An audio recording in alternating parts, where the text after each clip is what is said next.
हम सबकी एक यही मांग है कि जो हुआ है और जो दिखाई दे रहा है, जो आंखों को दिखाई दे रहा है, उससे कहीं कुछ ज़्यादा प्रतीत होता है। और जो मृत्यु के अकस्मात मृत्यु के बाद अचानक जो एक स्क्रिप्ट तैयार की गई, एक नैरेटिव जो था वो ये कि ये आत्महत्या है जी, बजाय इसके कि ये आत्महत्या प्रतीत होता है, ये होना चाहिए था। ये संदिग्ध मौत है। हम जांच पड़ताल करने के बाद ही, तफ्तीश करने के बाद ही आपको बता पाएंगे देखिए असलियत क्या है। सामना के जरिए जी बहुत सारी वजहें हैं। मैंने इसके पहले और बहुत पुरजोर तरीके से कहा कि ये नेपोटिज्म का सवाल नहीं है। नेपोटिज्म जो है गलत शब्द है, ये गैंगिज्म का सवाल है। एक गैंग है, एक माफिया है जो हमारी फिल्म इंडस्ट्री में पहले बाहर अंडरवर्ल्ड के नाम से जाना जाता था, उसका स्वरूप बदल गया है। अब हमारी इंडस्ट्री में कुछ ऐसे लोग आ गए हैं जिन्होंने इंडस्ट्री पर पूरी तरह से कब्जा कर लिया है। उनके कहे बगैर कोई पत्ता भी नहीं हिलता। वही जिंदगियां बनाते हैं और वही जिंदगियां बिगाड़ते हैं। कौन है वो? अरे कौन है? आप बता रहे हैं। देखिए मैं आपको बता दूं, अंडरवर्ल्ड जब है जो बाहर का है उसमें मालूम नहीं कि कौन कौन है, लेकिन अंडरवर्ल्ड है। उसमें नाम जानने की जरूरत नहीं है क्योंकि हमारे पास कोई प्रमाण नहीं, लेकिन है। ये इतना भी मालूम है कि ऐसा नेक्सस है जो लोगों को अपने बंधन में जकड़ लेता है, अपने दायरे में। और जो भी एक छोटे शहर से जो भी कोई आता है और जब कोई हुनर जो पनपता है तो वो थ्रेटन्ड हो जाते हैं। उनके अंदर जो दायरे में लोग हैं उनको लगता है कि अब हमारा सिंहासन डोल रहा है, इसको या तो खत्म कर दो या इस नेक्सस, इस सिंडिकेट में शामिल कर दो। अगर वो सुन लीजिए बात, अगर वो जी हजूरी करता रहा, चापलूसी करता रहा, तलवे चाटता रहा तो ठीक है।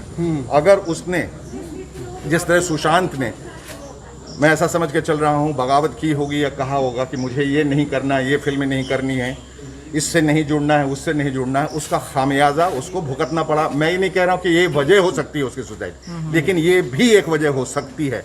अभी तो सब जो है वो स्पेकुलेशन के दायरे में। मेरा ये कहना है कि जब लाखों करोड़ों लोगों के दिमाग में ये सवाल उठ रहा है कि जो दिखाई दे रहा है, जो प्रतीत हो रहा है, उससे कहीं ज्यादा कुछ है, तो सीबीआई इंक्वायरी कर लीजिए। इसमें क्या हर्ज है?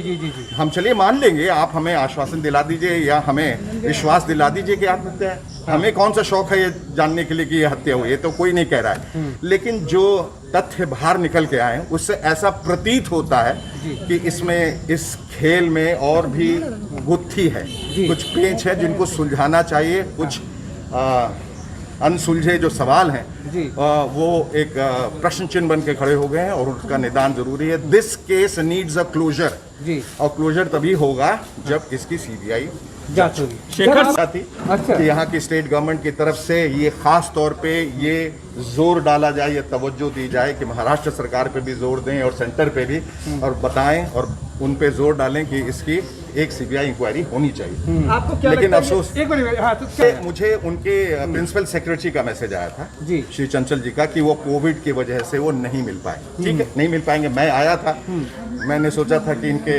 सुशांत के पिताजी से भी मैं मिलूंगा, उनको भी बताऊंगा इस फोरम के बारे में, उनका दुख शेयर करूंगा और मैं मुख्यमंत्री से भी मिल के जाऊंगा। लेकिन अफसोस नहीं मिल पाया, लेकिन मैं फिर उनको मैसेज के जरिए कह दूंगा मैं जो कहने आया। मुख्यमंत्री तो यहाँ पे भी नहीं आया अभी तक सर, अभी यहाँ भी नहीं आया। अब वो जाने क्यों नहीं आए, आना चाहिए था, मुझे ऐसा लग रहा है उनको आना तो चाहिए था, और मैं उनसे कुछ कहने नहीं आया। सीएम नहीं आए, बिहार के सीएम है और बिहार का आना चाहिए था। बिहार के एक होनहार नौजवान के साथ ऐसी त्रासदी हुई है, उनको आना चाहिए था। Because I strongly feel he represented Bihar, the youth of Bihar. और बड़ी मुश्किल से, वो कहते हैं ना, बड़ी मुश्किल से इस तरह का हुनर वाला एक इंसान आता है, अपने बलबूते पर अपना एक मकाम तय करता है, ऊंचाइयां चढ़ता है, और इस तरह से एक जो ध्रुव तारा की तरह जो एक अवतरित हुआ आकाश में और फिर धूमिल हो गया और बुझ गया। आना चाहिए था, क्योंकि हम सब की ये नैतिक जिम्मेदारी है। किसी को हम दोषी नहीं मानते, सब अपने हिसाब से कहें। मुझे ऐसा लगा कि मुझे बोलना चाहिए, इस आवाज को उठाना चाहिए। मेरे साथ कोई आए ना आए, मुझे लगता है कि इसको जब तक अंजाम न मिले, मैं बड़े पर्दे पर होना चाहिए जी। इनकी एक फिल्म दिल बेचारा रिलीज होने वाला है, क्या इसे बड़े पर्दे पर होना चाहिए? बड़े पर्दे पे तो तब रिलीज होगा जब ये कोविड का सिचुएशन खत्म होगा जी, और ये कब खत्म होगा किसी को नहीं मालूम। जब तक वैक्सीन नहीं निकल जाता कोई थिएटर में जाने वाला नहीं। तो अगर कोई जाएगा नहीं तो उस फिल्म का हश्र बुरा हो सकता है। कम से कम एक OTT प्लेटफॉर्म पर रिलीज होगा, कम से कम पूरी दुनिया ज़रूर देखेगी और हम चाहेंगे कि पूरी दुनिया उनके इस आखिरी काम को देखे और सराहे फिर से।